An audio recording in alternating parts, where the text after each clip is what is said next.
जय माता दी। हर हर महादेव। आप सभी को चैत्र मास नवरात्रि की बहुत बहुत शुभकामनाएं। आज है चैत्र नवरात्रि का पहला दिन, यानी कि प्रथम दिवस माता शैलपुत्री की पूजा अर्चना के लिए विशेष होता है।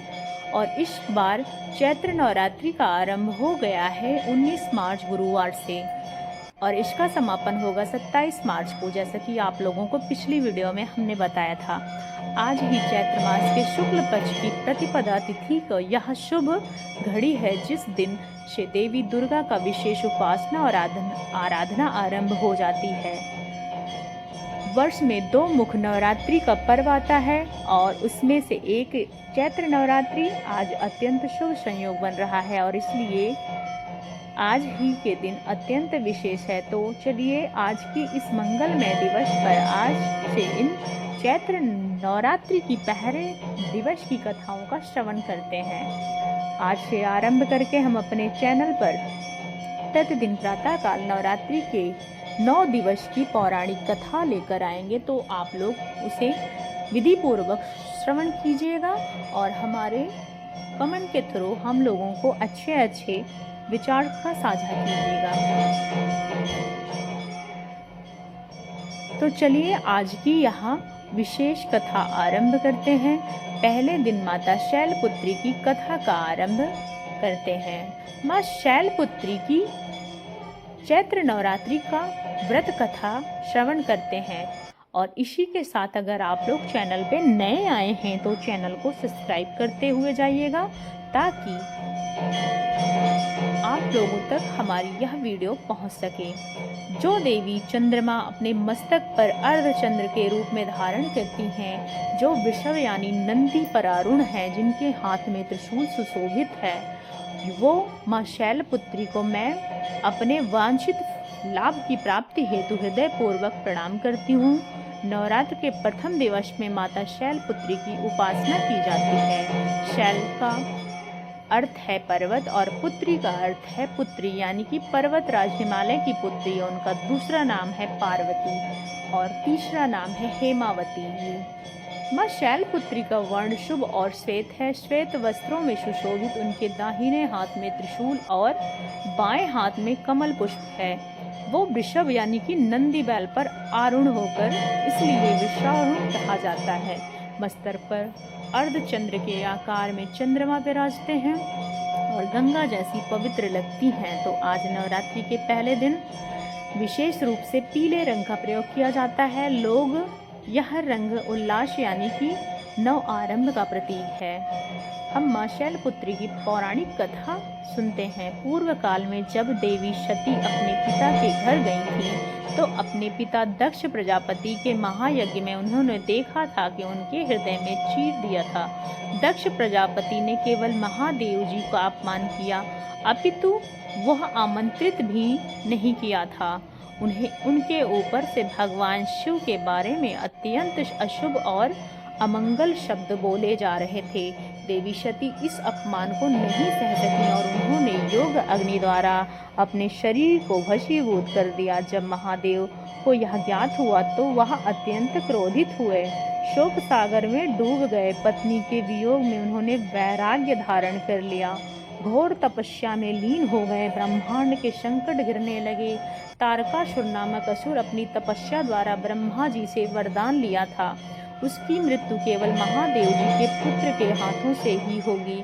महादेव जी की इस समय तपस्या, वैरागी, एकांत सेवी, आखिर उनका पुत्र कहाँ से होने वाला था।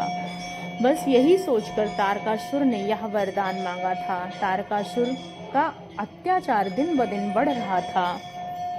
सभी देवतागण त्राहिमाम करते हुए भगवान विष्णु से लेकर ब्रह्मा जी से व्याकुल, और एकमात्र यही उपाय था कि देवी सती का पुनर्जन्म हो।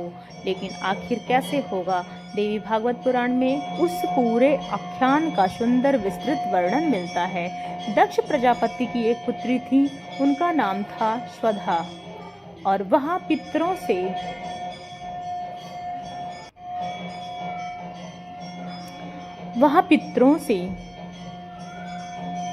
उनका विवाह पितरों से हुआ था उन पितरों के 3 मानसी पुत्रियां थीं, मैना, धन्या और कलावती। एक समय वो तीनों कन्याएं भगवान विष्णु के दर्शन करने के लिए श्वेत द्वीप में गई हुई थीं। उसी समय वहां चारों कुमार सनातन, सनातन और सनत कुमार पहुँचे। इन चारों सिद्ध महात्माओं को देखकर वह उपस्थित सभी खड़े हो गए, उनका सत्कार किया। लेकिन यह तीनों कन्याएं अपने स्थान से हिली नहीं और यह देखकर चारों कुमार क्रोधित हो गए। उन्होंने कहा, तुम तीनों अहंकारवश नहीं उठी, इसलिए मनुष्य योनि में जन्म लो। अब यहाँ पर बात ध्यान से देखने वाली है। तो श्राप तो दिया, लेकिन उन कन्याओं का गुहार सुनकर कुमारों के हृदय द्रवित हो गया। उन्होंने उन तीनों कन्याओं को भिन्न वरदान प्राप्त किया। सबसे बड़ी कन्या मैना का वरदान मिला कि तुम पर्वतराज हिमालय की पत्नी बनोगी और स्वयं देवी उमा तुम्हारी पुत्री के रूप में अवतरित होंगी। दूसरी कन्या धन्या को वरदान मिला कि तुम महाराज जनक की पत्नी बनोगी और तुम्हें सीता पुत्र मिलेंगी। और तीसरी कलावती को वरदान मिला कि तुम वृषभानु की पत्नी बनोगे और देवी राधा तुम्हारी पुत्री होंगी। देखिए कितना अद्भुत विधान है। एक ही श्राप में महाशक्तियों का अवतरण का माध्यम बन गया। माँ पार्वती, माँ सीता और माँ श्रीमती राधा रानी, तीनों का जन्म सूत्र इसी के घटना से जुड़ा हुआ है और यह हमारे शास्त्रों में बताया गया है। वरदान के अनुसार मैना का विवाह पर्वतराज हिमालय से हुआ। विवाह के पश्चात सभी देवी देवता हिमालय और मैना के पास गए। उन्होंने अनुरोध किया कि कठोर तपस्या करके देवी उमा अपनी पुत्री रूप में आमंत्रित करें। देवताओं की आज्ञा को शिरोधार्य करते हुए देवी मैना ने अद्भुतपूर्ण तपस्या आरंभ की। पर्वत तथा उमा की मिट्टी प्रतिमा बनाई और अनेक प्रकार भोग अर्पित करती, व्रत रहती और निराहार रहती, केवल जल पर निर्भर रहती। अवधि बीतते गए, केवल वायु पे जीवन यापन किया। 27 वर्ष। जरा सोचिए, एक माँ का संकल्प जो पर्वत से ज्यादा कठोर था और गंगा जल से ज्यादा निर्मल। और जगदम्बा प्रसन्न हुई और मैना को दर्शन दिया और वरदान मांगने के लिए कहा। और हे देवी मैना, आप स्वयं ही मेरी पुत्री के रूप में आई और देवी को उमा का यह वरदान दे दिया। तत्पश्चात पर्वतराज हिमालय के घर में माँ पार्वती के रूप में स्वयं आदिशक्ति का अवतरण हुआ। देवी पार्वती का स्वरूप शैलपुत्री के नाम से जाना जाता है और उनका कारण अत्यंत सरल। शैल संस्कृत के पर्वत कहते हैं और हिमालय को पर्वतों का राजा। और अब पर्वतराज हिमालय की पुत्री होने के कारण उनका नाम शैलपुत्री पड़ा।